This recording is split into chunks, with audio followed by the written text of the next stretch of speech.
Inscreva-se, deixe seu comentário e gostei, gratidão. Freud. A terapia analítica. Senhoras e senhores, todos sabem sobre o que falaremos hoje. Os senhores me perguntaram por que, na terapia psicanalítica, não nos servimos da sugestão direta, se admitimos que a influência que exercemos repousa essencialmente na transferência, isto é, na sugestão, e a isso relacionaram a dúvida de que, dada essa predominância da sugestão, ainda possamos garantir a objetividade de nossas descobertas psicológicas. Eu prometi que lhes daria uma resposta detalhada. A sugestão direta é aquela dirigida contra a manifestação dos sintomas, a luta entre a sua autoridade e os motivos da doença. Ao fazer uso dela, os senhores não se ocupam dos motivos, apenas requerem que o paciente suprima as manifestações desses motivos em forma de sintomas. Nesse caso não faz diferença, em princípio, se os senhores põem ou não o paciente em estado hipnótico. Bernheim, mais uma vez com a perspicácia que o caracteriza, afirmou que a sugestão é o essencial nos fenômenos hipnóticos, e a hipnose propriamente dita, um resultado da sugestão, um estado sugerido, e preferiu praticar a sugestão com o paciente no estado de vigília, a qual é capaz de realizar o mesmo que a sugestão na hipnose. O que preferem os senhores ouvir primeiro sobre essa questão, o que diz a experiência, ou reflexões teóricas? Comecemos pela primeira. Fui discípulo de Bernheim, que visitei em Nancy, em 1889, e cujo livro sobre a sugestão traduzi para o alemão. Pratiquei durante anos o tratamento hipnótico de início, valendo-me da sugestão proibidora e, mais tarde, combinando-o com o método de Breuer de interrogar o paciente. Então, posso falar dos resultados das terapias hipnótica e sugestiva com base em boa experiência própria. Se, conforme uma velha máxima dos médicos, a terapia ideal deve ser rápida, confiável e não desagradável ao paciente, o método de Bernheim atendia a duas dessas condições. Ele podia ser executado com rapidez incomparavelmente maior do que o analítico e não implicava esforço nem fadiga para o paciente. Para o médico, ele se tornava monótono com o tempo em cada caso, o mesmo procedimento e o mesmo cerimonial, proibir a existência dos mais diversos sintomas sem apreender coisa alguma de seu sentido e sua significação. Era trabalho servente, não uma atividade científica, e lembrava magia, encantamento e prestidigitação, mas, ante o interesse do doente, isso não contava. A terceira condição não estava presente, confiável, esse procedimento não era de forma alguma. Em alguns ele podia ser aplicado, em outros, não, em certos pacientes conseguia-se muita coisa, em outros, muito pouco, e nunca se sabia por quê. Pior do que esse caráter caprichoso do procedimento era a pouca duração dos resultados. Após algum tempo, quando se voltava a ter notícia do paciente, a velha enfermidade retornara ou fora substituída por outra. Podia-se hipnotizá-lo de novo. Por trás de tudo, no entanto, havia a advertência, expressa por pesquisadores experientes, de que não se privasse o doente de sua autonomia, pela repetição frequente da hipnose, acostumando-o a essa terapia como se fosse um narcótico. Admitimos que às vezes as coisas se davam conforme o desejado, depois de alguns esforços, obtínhamos sucesso pleno e duradouro. Mas as condições para esse desfecho favorável permaneciam desconhecidas. Certa vez, ocorreu-me de um estado grave, que eu havia eliminado por completo mediante breve tratamento hipnótico, retornar sem nenhuma modificação, depois de a enferma se zangar comigo sem que eu lhe tivesse feito nada. Após a reconciliação, logrei novamente, e de maneira ainda mais radical, fazê-lo desaparecer, mas ele voltou a aparecer depois que se afastou de mim pela segunda vez. Em outra ocasião, aconteceu-me de uma paciente, a quem várias vezes eu ajudara a superar estados neuróticos com a hipnose, de súbito lançar-me os braços em torno do pescoço durante o tratamento de um acesso particularmente tenaz. Querendo ou não, esse tipo de coisa nos fazia pensar na questão da natureza e da origem de nossa autoridade sugestiva. É quanto tenho a dizer sobre a experiência. Ela nos mostra que, ao renunciar à sugestão direta, não estamos abrindo mão de algo insubstituível. Acrescentemos aqui algumas ponderações. A prática da terapia hipnótica demanda pouquíssimo trabalho, tanto do paciente como do médico. Essa terapia está em total consonância com certa avaliação das neuroses que a maioria dos médicos ainda sustenta. O médico diz ao paciente neurótico: o senhor não tem nada, isso é apenas dos nervos. Posso pôr fim às suas queixas em poucos minutos, com algumas palavras. Mas contraria a nossa concepção da energia que sejamos capazes de mover uma grande carga com um emprego mínimo de força, quando a abordamos diretamente e sem a ajuda de equipamentos apropriados. Até onde podemos comparar essas duas situações, a experiência ensina que tal artifício não funciona com as neuroses. Sei, contudo, que esse argumento não é inatacável, também existem as ações desencadeadoras. À luz do conhecimento obtido com a psicanálise, podemos descrever da seguinte forma a diferença entre as sugestões hipnótica e psicanalítica. A terapia hipnótica busca ocultar e dissimular algo na vida psíquica, a analítica procura liberar e remover algo. Aquela age como um cosmético, esta, como uma cirurgia. Aquela utiliza a sugestão para proibir os sintomas, ela intensifica as repressões, mas deixa inalterados os processos que levaram à formação dos sintomas. A terapia analítica ataca mais próximo das raízes, onde estão os conflitos de que se originaram os sintomas, e se serve da sugestão para modificar o desfecho desses conflitos.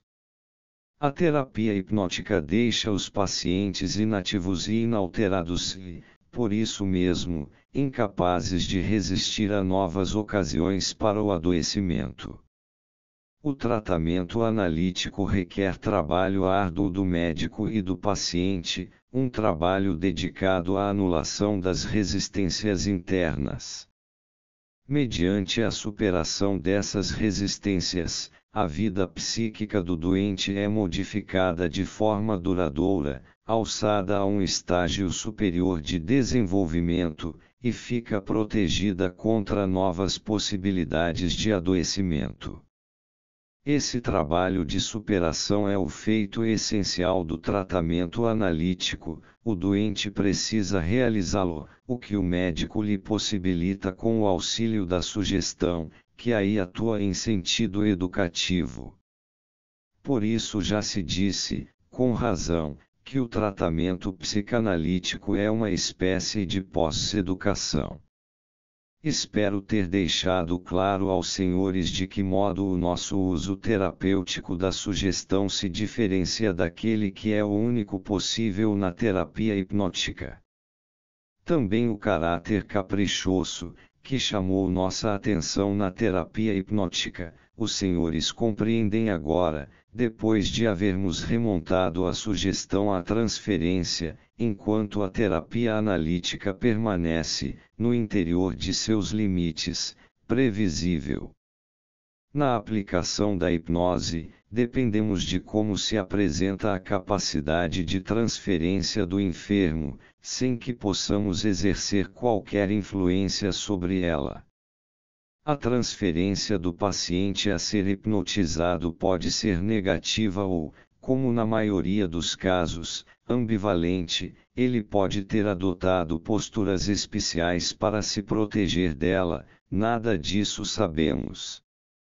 Na psicanálise, agimos sobre a própria transferência, resolvemos o que se opõe a ela, ajustamos o instrumento com que desejamos influir. Assim se torna possível, para nós, tirar proveito bem diverso do poder da sugestão, ele está em nossas mãos. O doente não sugere a si próprio o que bem entender, somos nós que dirigimos sua sugestão, até onde ele for acessível à influência deste. Os senhores dirão que pouco importa se chamamos a força impulsora de nossa análise de transferência ou de sugestão, de todo modo, há o perigo de que a influência exercida sobre o paciente ponha em dúvida a certeza objetiva de nossas descobertas. O que é bom para a terapia é prejudicial à pesquisa. Essa é a objeção mais frequente que se faz à psicanálise, e temos de admitir que, embora equivocada, não podemos descartá-la como irrefletida. Fosse ela justificada, a psicanálise nada mais seria que um tipo de tratamento por sugestão muito bem disfarçado e particularmente efetivo, e não deveríamos levar muito a sério suas afirmações sobre o que influencia nossa vida, sobre a dinâmica psíquica e o inconsciente.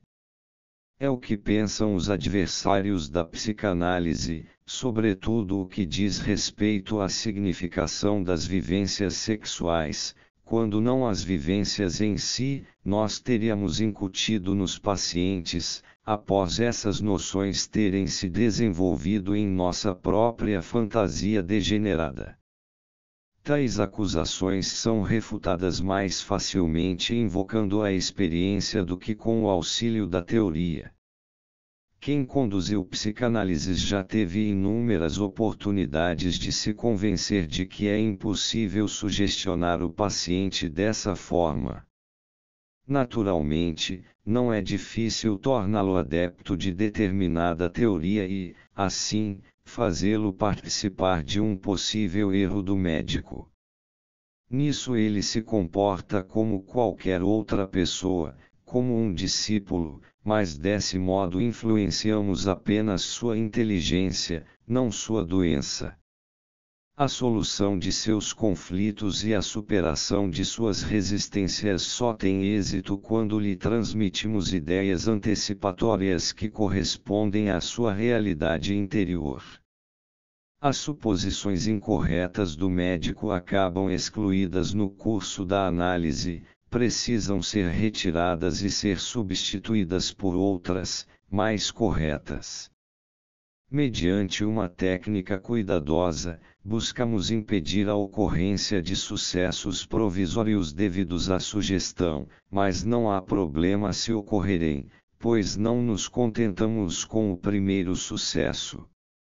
Não damos por terminada a análise sem que tenhamos esclarecido todos os pontos obscuros do caso, preenchido as lacunas da memória e encontrado as ocasiões para as repressões.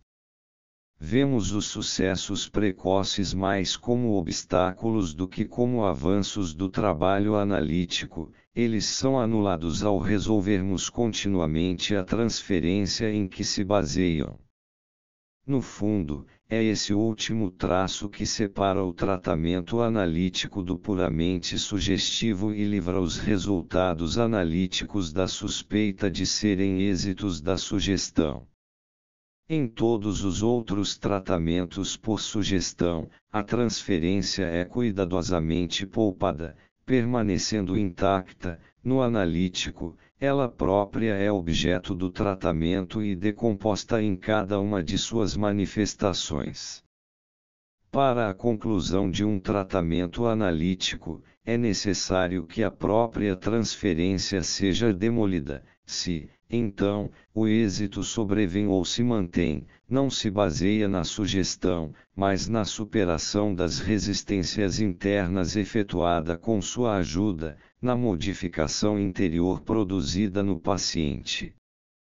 Por certo, age contra o surgimento de sugestões isoladas o fato de, durante a terapia, termos de combater incessantemente resistências capazes de se transformar em transferências negativas, hostis. E não podemos deixar de ressaltar que grande número de resultados da análise, dos quais se poderia suspeitar serem produtos da sugestão, são indiscutivelmente confirmados a partir de outra fonte. Nesse caso, nossos fiadores são os dimentes e paranoicos, que estão, naturalmente, muito acima da suspeita de influência por sugestão. O que esses doentes nos relatam de traduções de símbolos e de fantasias, que neles penetraram até a consciência, coincide fielmente com os resultados de nossas investigações do inconsciente dos neuróticos de transferência, reforçando, assim, a correção objetiva de nossas interpretações tantas vezes contestadas. Creio que os senhores não se equivocarão, se depositarem confiança nesses pontos da análise.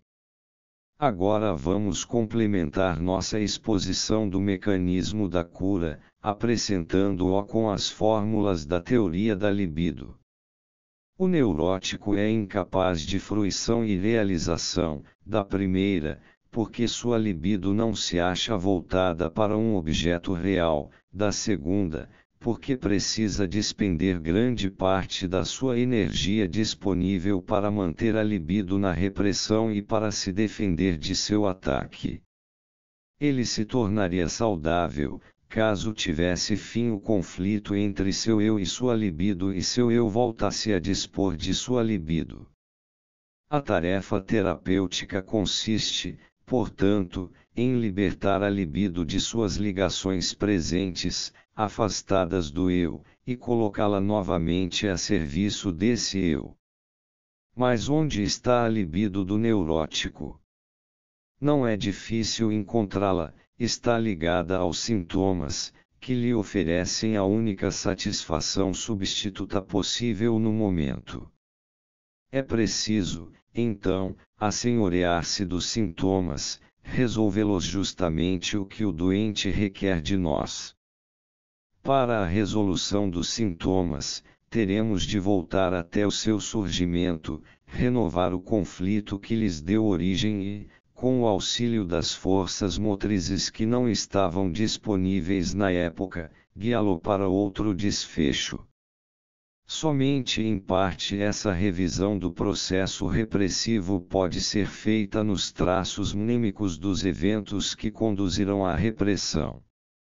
A porção decisiva do trabalho é realizada criando, na relação com o médico na transferência, novas edições daqueles velhos conflitos, em que o paciente gostaria de se comportar como fez no passado, enquanto nós, mediante o emprego de todas as forças psíquicas disponíveis, o obrigamos a tomar uma outra decisão. A transferência se torna, pois, o campo de batalha em que devem se encontrar todas as forças que lutam entre si. Toda a libido, assim como toda a oposição a ela, é reunida nessa relação com o médico. É inevitável, nisso, que os sintomas sejam despojados de libido. No lugar da doença do paciente, surge aquela produzida artificialmente, isto é, a doença da transferência, em lugar dos diversos objetos libidinais e reais, um só objeto, novamente fantasioso, que é a pessoa do médico. Mas, com o auxílio da sugestão médica, a nova luta por esse objeto é elevada ao mais alto nível psíquico, transcorre como conflito psíquico normal. Como se evita uma nova repressão, o estranhamento entre eu e libido tem fim, a unidade psíquica da pessoa é restabelecida. Quando a libido é desprendida do objeto temporário que é a pessoa do médico, não pode retornar a seus objetos anteriores, permanecendo, assim, à disposição do eu. As forças que combatemos durante esse trabalho terapêutico são, por um lado, a aversão do eu a certas orientações da libido que se manifesta como tendência à repressão e, por outro lado, a tenacidade ou viscosidade da libido, que não quer abandonar os objetos uma vez investidos. O trabalho terapêutico se decompõe em duas fases, portanto. Na primeira, toda a libido é obrigada a passar dos sintomas para a transferência e é lá concentrada. Na segunda, trava-se a luta pelo novo objeto, e a libido é dele libertada. A modificação decisiva para o bom desenlace é a exclusão da repressão nesse conflito renovado, de maneira que a libido não pode, mais uma vez, subtrair-se ao eu mediante a fuga para o inconsciente. Isso é possibilitado pela modificação do eu, realizada sob a influência da sugestão médica. Graças ao trabalho de interpretação, que transforma o que é inconsciente em consciente, o eu é ampliado à custa desse inconsciente. Por meio da instrução, ele se torna conciliador em relação à libido, e inclinado a conceder-lhe alguma satisfação. Seu medo ante as exigências da libido é reduzido mediante a possibilidade de ele dar conta de uma parte da libido através da sublimação. Quanto mais os processos durante o tratamento corresponderem a essa descrição ideal, maior será o sucesso da terapia analítica. Ele encontra seus limites na falta de mobilidade da libido, que pode relutar em abandonar seus objetos, e na rigidez do narcisismo, que não permite que a transferência objetal ultrapasse determinada fronteira. Talvez lancemos mais alguma luz sobre a dinâmica do processo de cura, com a observação de que capturamos toda a libido subtraída à dominação do eu ao atrair parte dela para nós mediante a transferência. Não é descabido lembrar que não podemos, a partir das distribuições da libido produzidas durante e por intermédio do tratamento, tirar uma conclusão direta sobre sua alocação durante a doença. Supondo que conseguíssemos resolver satisfatoriamente um caso mediante o estabelecimento e a resolução de uma forte transferência paterna para o médico, seria errado concluir que anteriormente o doente sofreu de semelhante ligação inconsciente de sua libido com o pai. A transferência paterna é apenas o campo de batalha em que nos apoderamos da libido. A libido do paciente foi dirigida para lá a partir de outras posições. Esse campo de batalha não coincide necessariamente com uma das fortalezas importantes do inimigo. A defesa da capital inimiga não tem de acontecer precisamente ante os portões da cidade. Apenas depois de resolvida a transferência é que se pode reconstruir em pensamentos a distribuição da libido que prevalecia durante a enfermidade. Podemos, do ponto de vista da teoria da libido, dizer ainda algumas palavras sobre o sonho.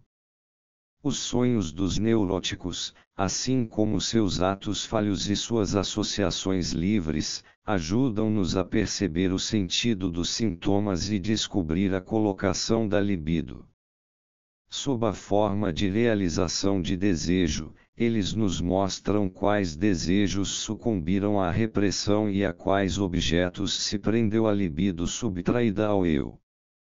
Por isso, a interpretação dos sonhos tem um relevante papel no tratamento psicanalítico e é, em vários casos, por longos períodos, o mais importante instrumento de trabalho.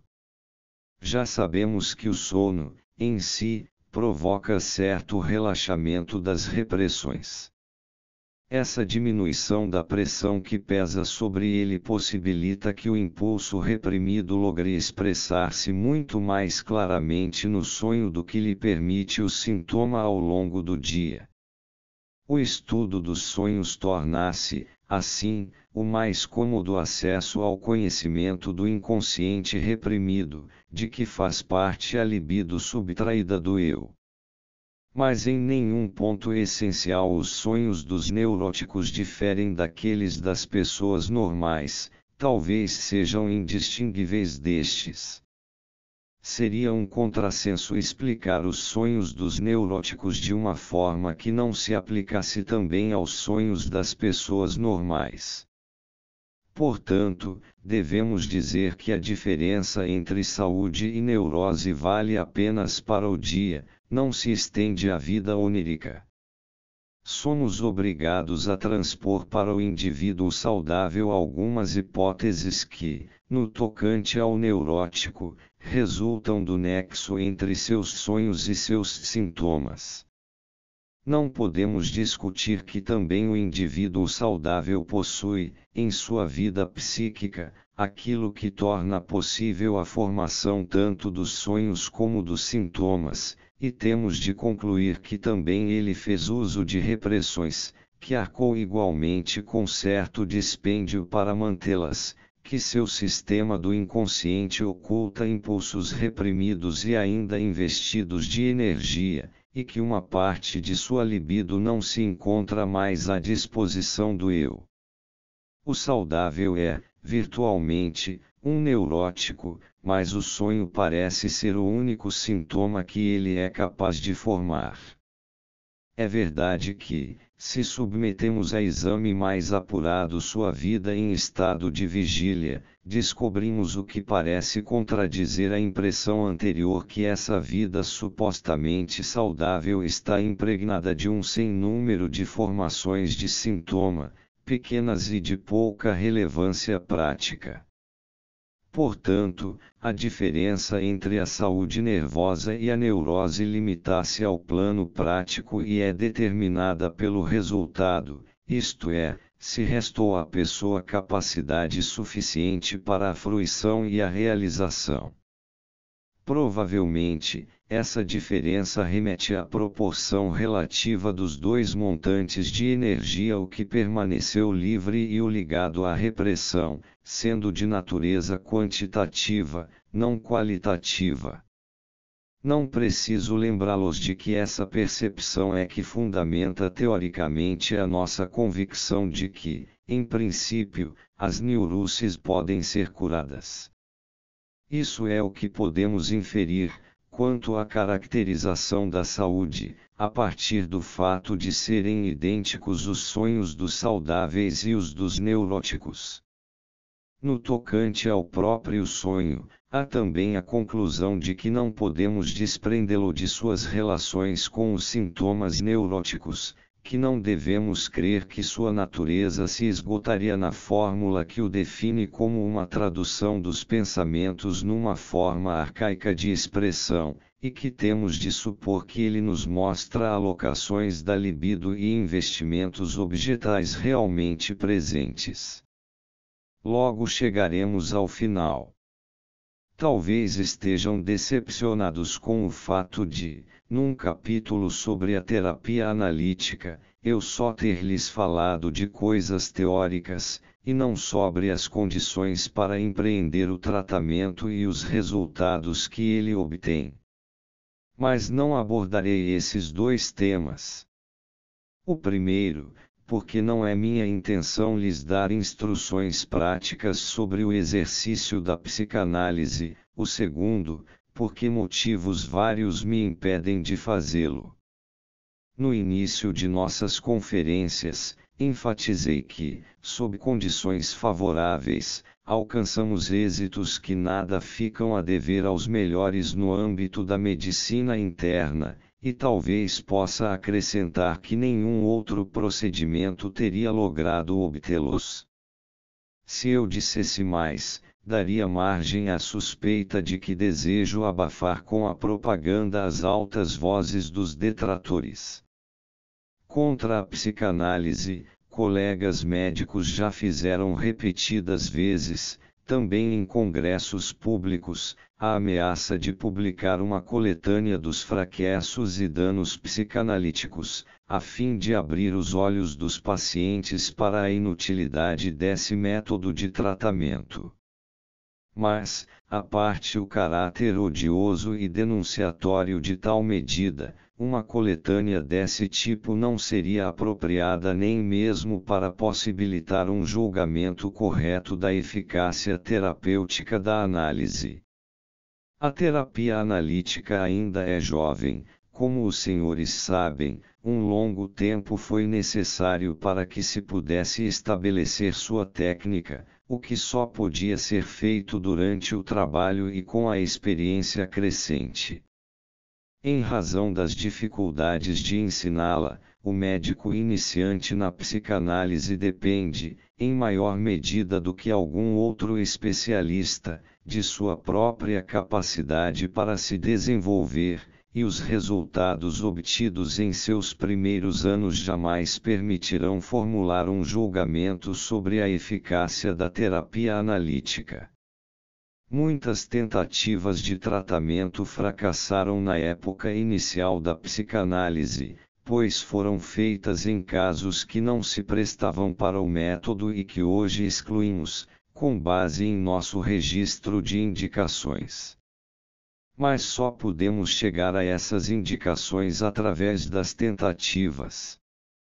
De início, não sabíamos que, em suas formas mais pronunciadas, a paranoia e a dementia praecoce são inacessíveis, e tínhamos o direito de experimentar o método em todo tipo de afecção. A maioria dos fracassos daqueles primeiros anos, todavia, não ocorreu devido à culpa do médico ou à escolha inapropriada do objeto, e sim por condições externas desfavoráveis. Tratamos aqui apenas das resistências internas, as do paciente, que são inevitáveis e superáveis. As resistências externas, que são impostas à análise pela situação do doente, por seu ambiente, têm reduzido interesse teórico, mas enorme importância prática. O tratamento psicanalítico pode ser comparado a uma intervenção cirúrgica e, como esta, deve ser realizado com os preparativos mais favoráveis para o sucesso. Os senhores sabem que precauções o cirurgião costuma tomar: sala apropriada, boa luz, assistentes, exclusão dos parentes, etc. Perguntem a si mesmos quantas cirurgias chegariam a bom termo, se fossem realizadas na presença de todos os membros da família, rodeando a mesa operatória e soltando gritos a cada incisão. Nos tratamentos psicanalíticos, a intromissão dos parentes constitui verdadeiro perigo, com o qual não sabemos lidar. Estamos preparados para as resistências internas do paciente, que reconhecemos como inevitáveis, mas como nos defendermos das resistências externas? Não há esclarecimento que convença a família do paciente, não logramos induzi-la a manter-se longe do tratamento, e não podemos jamais nos aliar a eles, pois então corremos o risco de perder a confiança do doente, que com razão, diga-se de passagem, exige que seu homem de confiança tome o seu partido. Quem conhece as dissensões que frequentemente atingem uma família não pode, como analista, surpreender-se com a percepção de que os mais próximos do doente por vezes não revelam tanto interesse em que se cure quanto em que permaneça como está. Quando, como é frequente, a neurose está relacionada a conflitos entre membros da família, o familiar saudável não precisa pensar muito para decidir entre seu próprio interesse e o restabelecimento do doente. Não surpreende, afinal, quando um marido não vê com bons olhos um tratamento em que, como pode ele supor, com razão será revelada toda a sua lista de pecados, e tampouco nos surpreendemos com isso, mas não devemos nos recriminar quando nosso esforço permanece infrutífero e é interrompido precocemente, porque a resistência do marido vem se juntar à da mulher doente. Sucedeu que pretendemos realizar algo que, na situação existente, era inexequível. Em vez de um grande número de casos, quero relatar aos senhores apenas um, em que a discrição médica me fez desempenhar um papel sofredor. Há muitos anos, aceitei submeter a tratamento analítico uma jovem moça que, fazia muito tempo, não saía para a rua nem conseguia ficar sozinha em casa porque sofria de angústia. Lentamente, ela acabou por confessar que sua imaginação havia sido tomada pela observação casual de uma troca de carinhos entre sua mãe e um abastado amigo da família. De maneira inábil, porém ou talvez refinada, a enferma deu à mãe uma indicação do que era abordado nas sessões de análise, pois mudou seu comportamento em relação a ela, insistindo em que apenas a mãe, e nenhuma outra pessoa, a protegesse da angústia de ficar sozinha e, angustiada, bloqueava-lhe o caminho até a porta quando ela queria sair de casa. No passado, também a mãe fora bastante neurótica, mas havia encontrado a cura para seu problema numa instituição hidroterápica, anos atrás. Mas acrescentemos que nessa instituição ela havia conhecido o homem com o qual iniciou um relacionamento que a satisfazia plenamente. Surpresa com as tempestuosas exigências da filha, a mãe compreendeu subitamente o significado daquela angústia. A filha adoecera para fazer dela uma prisioneira e privá-la da liberdade de movimentos necessária ao relacionamento com o amado. De forma rápida e resoluta, a mãe pôs fim ao tratamento que lhe era prejudicial.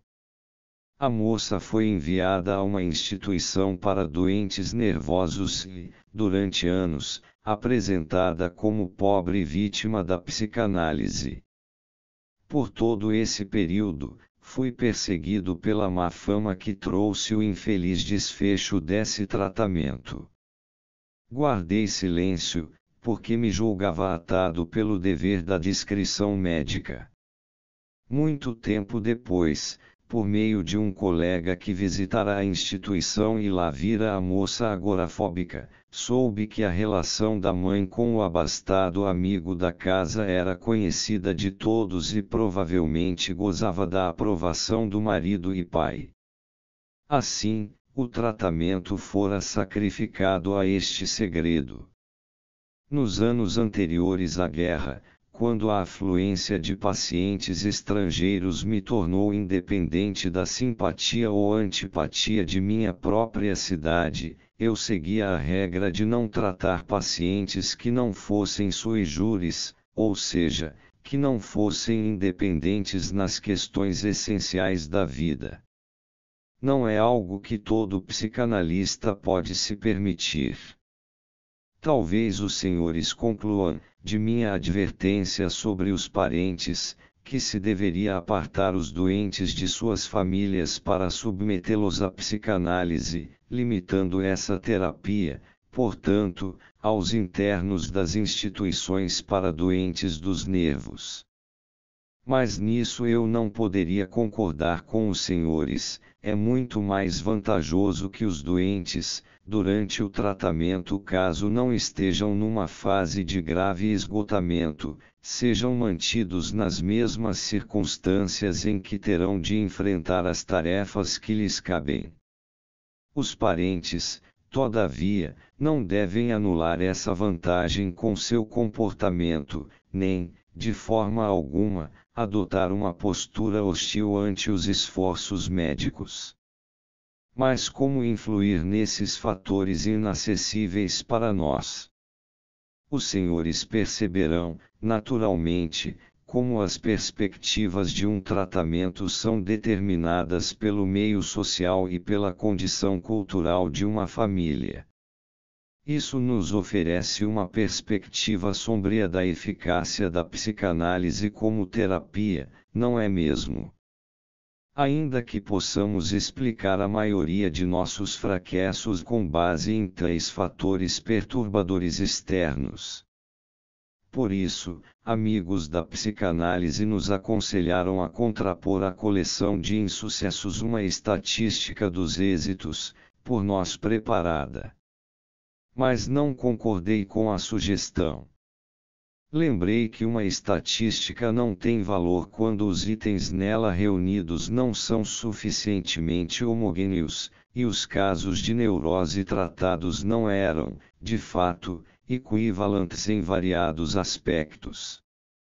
Além disso, o período que podia ser abarcado era demasiado breve para se avaliar a durabilidade da cura, e muitos casos não podiam ser relatados.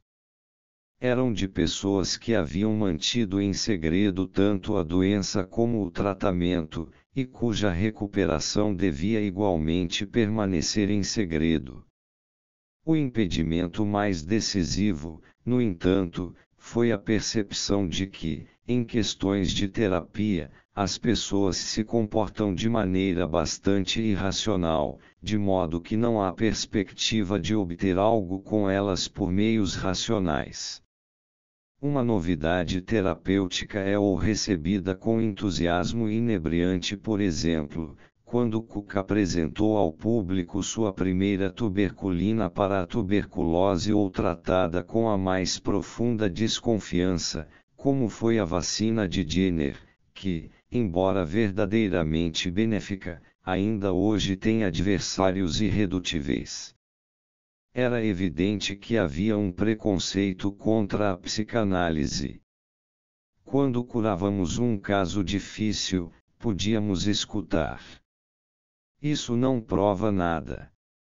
O paciente teria se recuperado por si durante esse tempo." E quando um doente, já tendo passado por 4 ciclos de depressão e mania, veio se tratar comigo durante um intervalo após a melancolia e, 3 semanas depois, iniciou-se uma nova fase maníaca, todos os seus familiares, além de uma grande autoridade médica chamada para dar um parecer, mostraram-se convencidos de que o novo ataque só podia ser consequência da tentativa de análise. Contra preconceitos não há o que fazer. Nesse momento os senhores podem ver isso mais uma vez, nos preconceitos que um grupo de nações em guerra desenvolveu contra o outro. O mais sensato é esperar, deixando que o tempo os desgaste. Um dia, as mesmas pessoas pensarão diferentemente sobre as mesmas coisas, porque não pensaram assim antes. Eis um profundo mistério.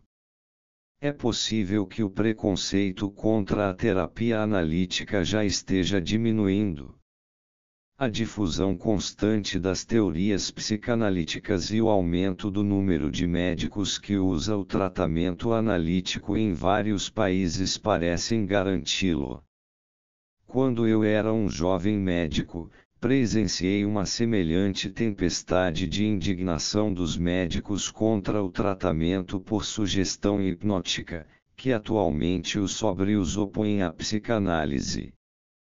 Como agente terapêutico, todavia, a hipnose não cumpriu a promessa inicial. Nós, psicanalistas, podemos nos declarar seus legítimos herdeiros, e não esquecemos o estímulo e o esclarecimento teórico que devemos a ela. Os danos atribuídos à psicanálise limitam-se, no essencial, a manifestações passageiras de conflito intensificado, quando a análise é conduzida com imperícia ou quando é interrompida no meio. Os senhores foram aqui informados sobre o que fazemos com os pacientes e podem julgar por conta própria se o nosso trabalho pode levar a danos permanentes. O mau uso da análise é possível de variadas formas. A transferência, em especial, é um instrumento perigoso nas mãos de um médico não consciencioso. Mas nenhum instrumento ou procedimento médico está a salvo do mau uso. Quando um bisturi não corta, também não pode servir para curar. Cheguei ao fim, senhoras e senhores. É mais do que uma frase convencional, se reconheço que estou plenamente cônscio dos muitos defeitos destas conferências. Lamento, acima de tudo, haver muitas vezes prometido retomar um assunto apenas esboçado e, depois, o contexto não haver permitido que eu cumprisse a promessa. Propus-me informar os senhores sobre uma matéria inacabada, ainda em desenvolvimento, e o meu próprio resumo se mostrou incompleto. Em várias passagens, tinha pronto o material para tirar uma conclusão, e acabei não a fazendo. Mas não podia querer transformá-los em especialistas, quis apenas oferecer-lhes esclarecimento e estímulo.